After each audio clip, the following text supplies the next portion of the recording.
The following broadcast is brought to you by Public House Media.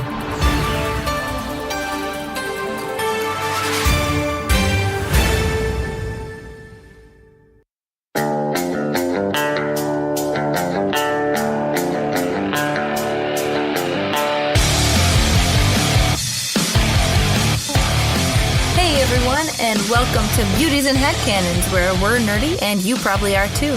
This is Emily with my co-host Erica here, and we're here to talk nerdy to you. Hey everyone, happy Friday the 13th. In honor of October and the month of Halloween, we're going to do sort of a Halloween-esque topic. We're going to go over our top 5 Tim Burton movies, which I'm super pumped about. And when I say Tim Burton movies, I mean he either directed or produced them. Yes. Or he had his hands did in both. a lot of different things. Yeah, yes. Mm-hmm.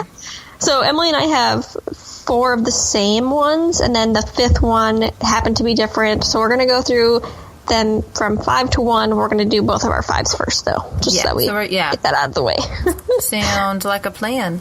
Yeah. Alrighty. So my number 5... I should qualify this because I have honestly not seen very many Tim Burton movies, but the ones that I have seen I have really enjoyed. So these are 5 of the 6 Tim Burton movies that I know for sure that I have seen. So I apologize about that. I know I should probably check out a few more of them.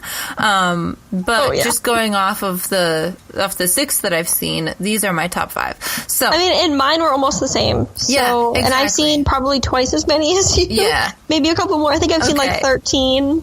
I don't even know how many Something there are, like but that. Yeah, I don't know. But at any rate, you've seen more than I have, and we still had very similar lists. So that's a good thing, I think. Oh, yeah, definitely. You've seen the best ones. Yeah, exactly. In my opinion. There we go. We'll see. Although you missed a really good one, so I'm sorry about that. Maybe I'll just watch it around Halloween. I mean, yeah, exactly. That's what it's here for. Exactly. All right, so my number 5 is Corpse Bride. It's a great movie. Yeah, really good. And so I'll just give you a quick little synopsis in case you haven't seen Corpse Bride, without trying to give you any spoilers. It's when a shy groom is practicing his wedding vows and inadvertently, he says them in the presence of a ghost, a deceased young woman, and then she rises from the grave, assuming that she's actually married to this guy. And so it's got some big names in this one, though. It's an animated... I don't remember if it's actually animated or stop motion. That's a good question. I'm not sure. Yeah, because it looks like I think it's animated. But I think it is animated. I don't know, but it was fantastic. Rate, these are all voice actors and actresses here. So we've got Johnny Depp, Helena Bonham Carter, Emily Watson, Danny Elfman, Albert Finney, and Christopher Lee. So if any of those names sounded a tiny bit familiar, you might hear those names again throughout this list. Hear those names again. You probably will hear at least 2 or 3 of them several other times.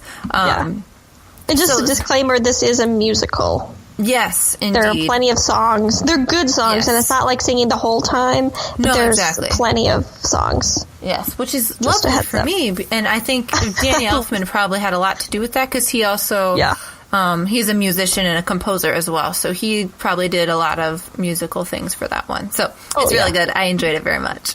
Oh, yeah. So my number 5 is a Halloween movie through and through. It's Beetlejuice, which if you haven't seen, Emily, you need to watch it. It's fantastic. It is about a couple who die in a car accident and they find themselves stuck in their home, in their like country home that they live in, and they're unable to leave, so they can't get out. And then this new family moves in with a teenage daughter, and basically they're like, no, this family needs to go. We need to scare them out. We need to do whatever we can to get them out of here. So they end up like attracting the attention of Beetlejuice, which is a spirit that tries to help them get rid of this family. That's like the main overview of the movie. It's great. Fantastic movie. Knowing that that's what it's about, I actually am more interested, because the clips, I've seen tons of clips from Beetlejuice, and where everybody's like dressed up in these weird, like, well, okay, there's the guy that plays Beetlejuice, which he's, quintessential Beetlejuice guy, but then there's like these terrible looking outfits and these weird hairdos, and they turned me off from it, but I mean, it was made in the 80s, so you kind of have to keep that in the back of your mind when you watch it. That's true too. But they go between two different universes. So they're in the main world, like normal, and then they go into like the spirit world, and it's really hard to explain what exactly it is, but it makes sense when you watch it. Yeah, no, but again, it's in the 80s, so it's like a little in your face. Right. Yeah, it also has a lot of famous people in it. Winona Ryder's in it, Michael Keaton, Alec Baldwin, Gina Davis, and then Catherine O'Hara, which a lot of those actually show up in a lot of the other movies, which is kind of cool. Tim Burton unique thing. Yes. Tim Burton definitely has his favorites. Oh, yeah. That's the truth. He has like his top 5. Maybe even less than that. I don't know. Yeah. But, yeah, at any rate, yeah. So, yes, Beetlejuice was your number 5 as well. Yeah, so those were the ones that we had different. Yeah, from here on out, all of them were the same. Exactly. We didn't do these together, so we didn't know. It was just how it came out. I'm like, to work out the same way. Because clearly they're like the best ones. Mm-hmm. Exactly. And then there's 2 of them on my list, or on the list, other than Your Corpse Bride, that are also musicals. Fun fact. Mm-hmm. It's pretty cool. Yes, I enjoy that. Yeah. So number 4, we both agreed on Sweeney Todd, the Demon Barber of Fleet Street, which apparently is a lot more unknown than I thought it was. I don't know. Really? Yeah, a lot of my friends don't know what it is or haven't seen it. Maybe it's a bit too dark for them. I don't know. I really enjoyed it in high school, but it's a bit on the dark side for my husband. Oh, yeah. And it's kind of like... It is dark. There's a lot of fake blood, and they don't try to hide it at all. No, exactly. For sure. Yeah. Yep. But basically, it's about this guy who was sent away. He was in Australia for 15 years because of a crime that the judge thought he committed, which he actually didn't commit. I don't know if the judge actually thought he did. He was just sending him away. Whatever. Yeah. After 15 years, he comes back and changes his name to Sweeney Todd. I don't know exactly why he changed his name, but he becomes like this madman who is basically coming back to get his revenge on this judge who sent him to Australia. Yeah. So he basically is killing all these people, and his shop is above I don't want to call it a bakery, but it's kind of like a... It's like a bakery, but it's a pie shop. Something you need to understand about like British and European foods is pies are not always desserts. They're usually like meat pies. Yes. So that's what they have at this pie shop. It's not a dessert pie shop. It's a meat pie shop. Yes. There's a meat shortage. Yeah, and obviously where that would lead to is that Sweeney Todd is using the bodies, the people that he's killing, and sending them down to the meat pie shop to put them in the meat pies, and it's disgusting, but it's fantastic. Gross. So, but there's music and songs. It's a musical and it's a horror movie. Yeah, it's a weird combination, but it's a really good movie. Yeah, and it has a bunch of famous people in it. Oh, yeah. Johnny Depp is like the main guy, and then Helena Bonham Carter is the main female. Alan Rickman is the judge. He's fantastic. And then Timothy Spall, which is Wormtail from Harry Potter, is in it too. He's just as creepy as in Harry Potter. Yeah, he looks almost exactly the same. It's kind of weird. It is, yeah. Oh, yeah. It's really weird how he's like the same character. There should be some sort of headcanon connecting the two people. We'll have to figure that out. I don't know. And then Sacha Baron Cohen is also in that movie. Fun fact. He was like I don't know what his character's name was, but he is like a weird salesman and sells like weird things to people, elixirs and stuff. So that was a fun character twist, kind of. Yeah. Yes. But yeah, I enjoy that one. There's interesting like music in this one because there's different styles of songs, and like the one I'm specifically thinking of is the one that Helena Bonham Carter sings, By the Sea, and it's like really spooky and upbeat. It's super fun. It's so weird. It's like light and airy, and like everything is really bright colored. And then you go back to the movie, and it's like dark colors and reds, and everything depressing, and you're like, whoa. Because like when she's singing her song, it cuts away to like her imagining things that she's singing about, and everything's bright and chipper and happy, and then it cuts back to the actual movie, and everything. It looks like it's in black and white. Yeah, and it's not. It's just like really dim. So like it's visually it's a dark movie as well. Like, it actually is dark to watch at, dark to watch at. Yeah, that makes sense. And there's plenty of plot twists that you're just like, whoa, what? Yep. So, it's a great movie. Mm-hmm. Definitely something to watch around Halloween. Yeah. Yeah, especially if you're into spooky, gory stuff. Or not. If you like musicals, you probably like it too. You might, yeah. Maybe. Although, I don't know. I would say be prepared for the blood. It's obviously fake blood, though. Like, in some movies, they're like, I don't know. This one it's so red, they, really contrasted it so it, really sticks out. That's definitely true, yeah. It is obviously fake, but at any rate, something to be aware of. Oh, definitely. Yeah. So next, we both had for number 3 here, Edward Scissorhands, one of the more classic of the Tim Burton movies. Yeah. I really enjoyed this one. It was one I did not see until I was maybe in high school or college, probably. Same. Yeah, I didn't watch it until, I think, high school. I'm not sure when it came out. But like, when I finally watched it, though, my mom was like, oh, I remember when this came out, and it was, like, such a popular hit, and she was like... Apparently she knew all about it or something. I'm like, what? Oh, wow. And why have we never seen this? I know, right? I don't know what the deal was. But anyways, so the synopsis goes like this. A scientist built an animated human being, gentle, kind-hearted Edward Scissorhands. His name was Edward, not Scissorhands yet. The scientist died before he can give Edward any hands. And then he gives himself Scissorhands. Or no, he left. That's how he ended up. Yeah, with hands he never gave him realistic hands. He just left scissors on as his hands, which are kind of freakish. Yeah. And so he has to learn how to maneuver without slicing himself, which is why he actually has all these scars all over his face. It's because he sliced himself a lot and that sort of thing. But then he encounters this suburban area, and this woman takes him to her house, and he falls in love with her daughter.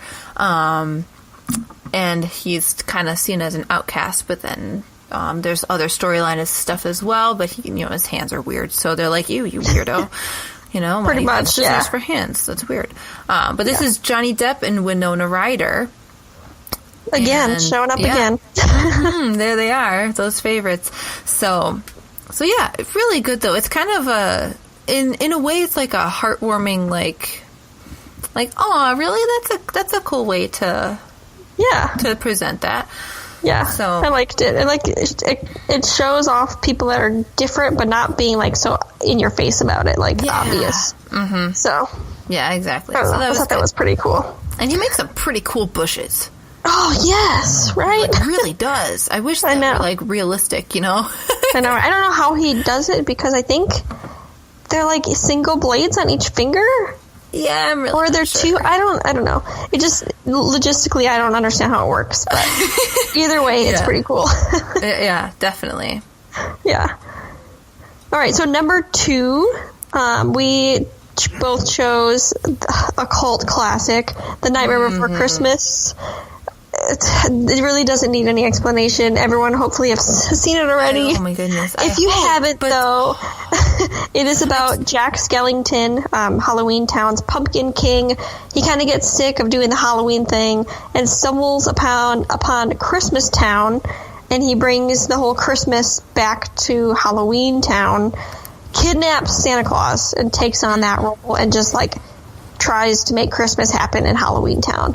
And it just obviously goes kind of awfully, but he thinks it's great. So yeah, it's fantastic. It's also a musical. It's good for Christmas and Halloween, I guess, which kind of makes it a unique type movie. Yeah. Yeah, I mean, honestly, you really could go either way. I think we watched this, in class one time in high school, because we were I don't know if we had some extra class time once, or I don't know what it was, but we watched it, and it was good. We definitely did not. No, but I think there's a scene in it when he is, holding his head and talks about Shakespeare. In one of my English classes, they were if you can provide an example of Shakespeare in pop culture, you'll get extra credit. And someone brought this movie in, so we got to watch that clip in our class, which is pretty cool. Some of it in class. Some of it, yeah, not the whole thing, unfortunately. But it was so cool. It was like, hey, I think it was before I saw the movie though too. So I thought that was cool. Yeah. I got into Tim Burton in high school, I think. Yeah, me too, kind of. I can't remember if I watched it all the way through before that, or if I saw it then and then watched it afterward with some friends or something. But yeah, anywho, it's a fantastic movie. It also has a bunch of famous people in it. So yeah, I mean, not like super famous, but Catherine O'Hara obviously makes another appearance, and then Danny Elfman is like the singing voice of Jack Skellington. He's composed all the music, from what I understand.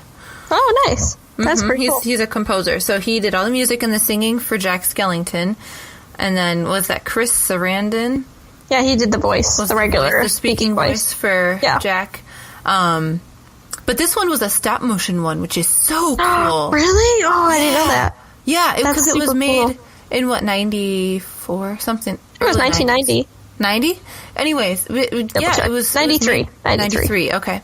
Yeah, so it was made before, like, all of the super high-definition animations were coming out. So, that one's stop-motion, super cool. Because then you have to think about that whole aspect of, like, planning out where each character's arms and everything are going to be, and making sure that it looks like a natural movement or a natural position. And, like, that's... On the one hand, it's the same things that the animators would need to think about, but on the other hand, it's a different way of applying it because it's a three-dimensional realm. They have an actual set with these figures that they have to organize and stuff. So it's and then messing up would suck. Oh my goodness! Do you imagine having to go back and do all of that over again? Yeah. Oh my goodness! Oh, that would be. I can only imagine how many hours that would take to set up one scene. I wonder how long that would take to set up one shot. I don't know, but I've seen other people that do them and they take so long and they only make a 10 to 20 second clip. And I'm like, how do you have the patience for that? Right. It's amazing. They made this whole entire movie out of stop motion with clay, claymation, I guess this one is. It's so good though. Wow. That's awesome. Mm-hmm. So good. But that's why that's my number 2, or our number 2. Our number 2. So, yeah. Now on to the honorable mentions. Yeah, before we get to number 1, we got to mention the ones that didn't make the list. Yeah, didn't quite make it, but are still good in our book, I think. Oh, yeah, absolutely. So this one, one of the ones I'm going to talk about is actually known as not known as, but the theory is that it's actually the prequel to Corpse Bride, which is the prequel to Nightmare Before Christmas. And I'm talking about Frankenweenie. It came out in 2011 or 12, I think. 2012, I think is when it came out. But people theorize that it's the prequel, and this is the storyline, that kind of arches through that guy's life. Interesting. See, I had not heard that. I've heard of Frankenweenie, but I haven't seen it. To be honest, I thought the name was super cheesy, and I'm like, it's a kid's movie. Okay. Then that's okay. I don't know if I agree with the theory, I guess, but the character makes sense. So he has this little dog. So the movie, Frankenweenie is about this little boy, young Victor Frankenstein, who accidentally kills his dog, but he finds a way to resurrect him, which follows the theme of the Frankenstein thing. And other students find out how to do the same thing and start bringing in a bunch of other animals back to life, causing a bunch of chaos in the town. Gotcha. Which that makes sense. So he has this dog, and then in Nightmare Before Christmas, he also has a dog. Oh, I'm not sure about Corpse Bride. Yes, I remember a dog in Corpse Bride, I think. So it's the same duo. They're the same people. Yeah, it seems I don't know if their storylines match up, but it's the same characters, so that's kind of cool. Yeah, we'll have to look into that. Yeah, it's a really cute movie. It was adorable. Yeah. It also has a bunch of famous people in it, like Winona Ryder, Martin Short, Catherine O'Hara comes back, and then Martin Landau. Yeah, Winona Ryder's back again. Yeah, man. Yeah. There's so many famous people. It's Tim Burton just attracts all of those famous big name people. Yeah, or he just has really good connections with people. That's true. Yeah, but, I'd want to be like Winona Ryder. She gets the consistent roles, but doesn't have a big name attached to it. I wouldn't think Winona Ryder in Tim Burton movies. So I don't know. Right. It's interesting. And more likely think of Johnny Depp. So right, totally Johnny Depp, and Helena Bonham Carter. Yeah, exactly. Yeah.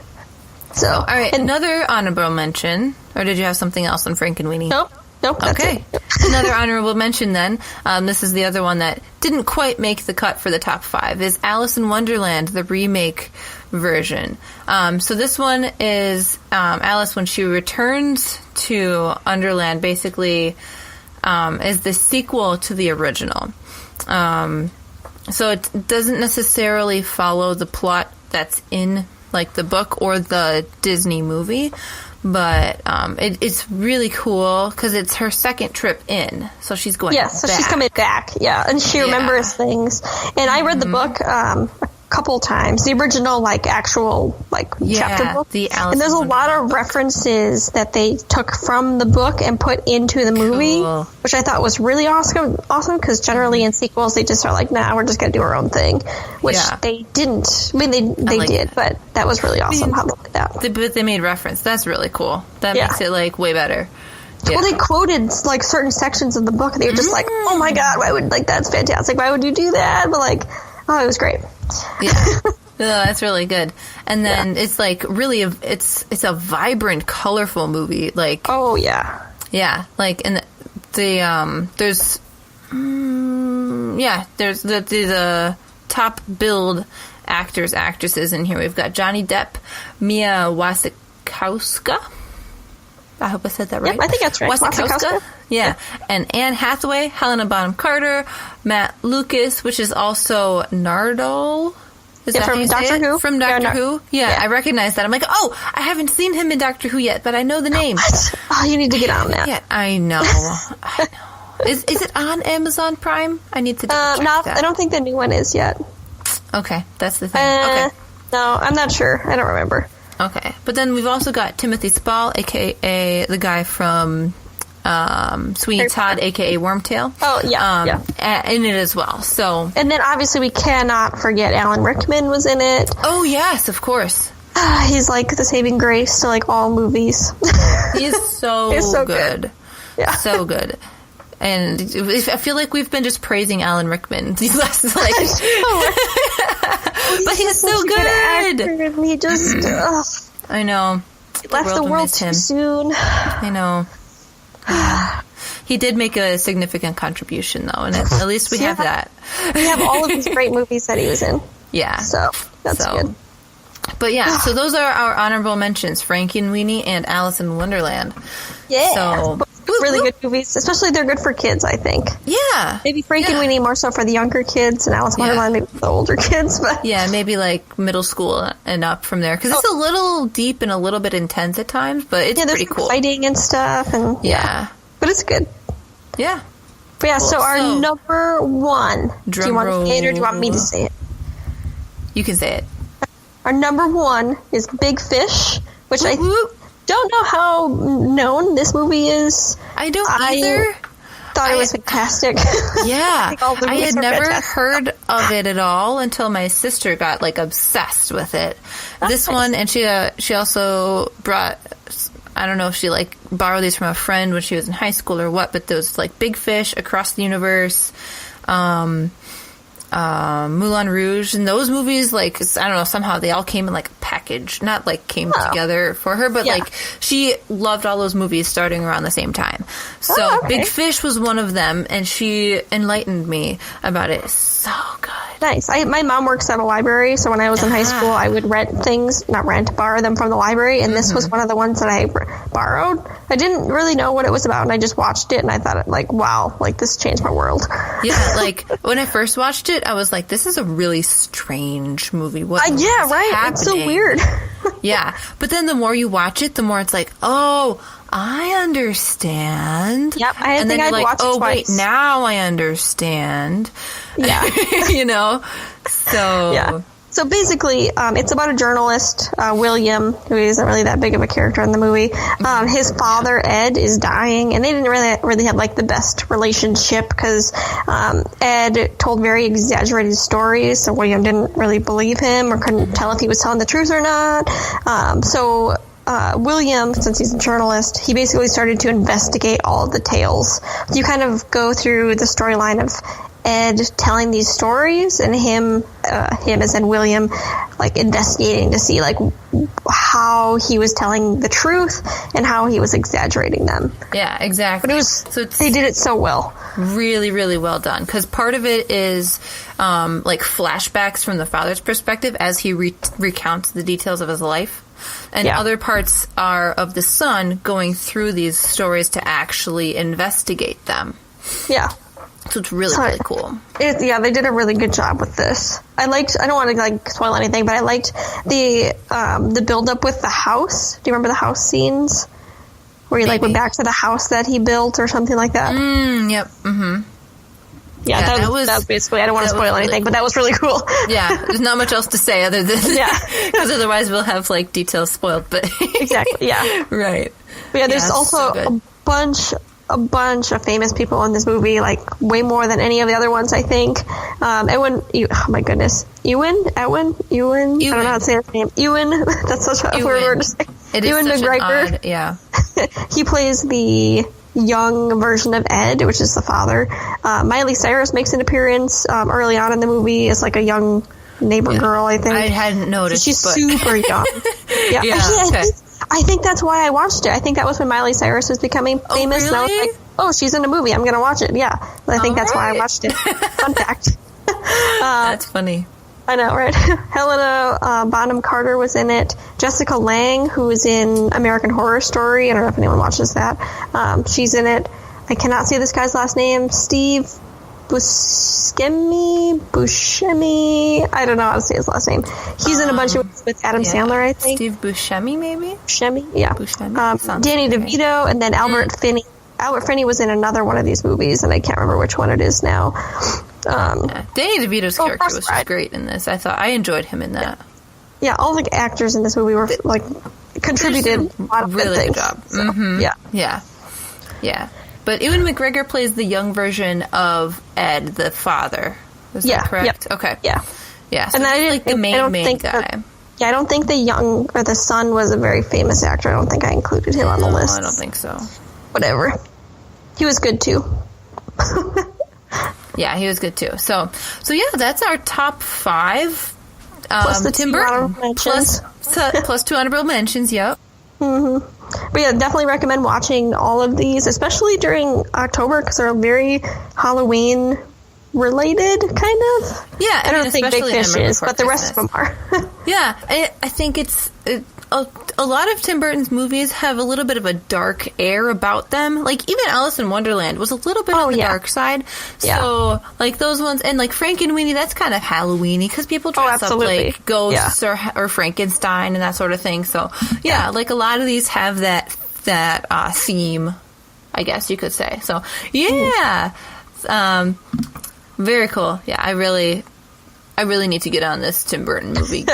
Though, there's a bunch of other ones. Well, like Miss Peregrine's Home for Peculiar Children came out last year, and then the new Alice in Wonderland, Through the Looking Glass came out. So those were both good movies. The other ones I thought were better, so that's why I didn't include them. But there's a lot of great movies that we didn't even talk about that he also made. I'm curious about this Abraham Lincoln Vampire Hunter. I'm pretty sure that one flopped when it came out, but I could be wrong. I don't know. I think it did, but the name is like, really? How so? I don't know. That's a good question. Yeah.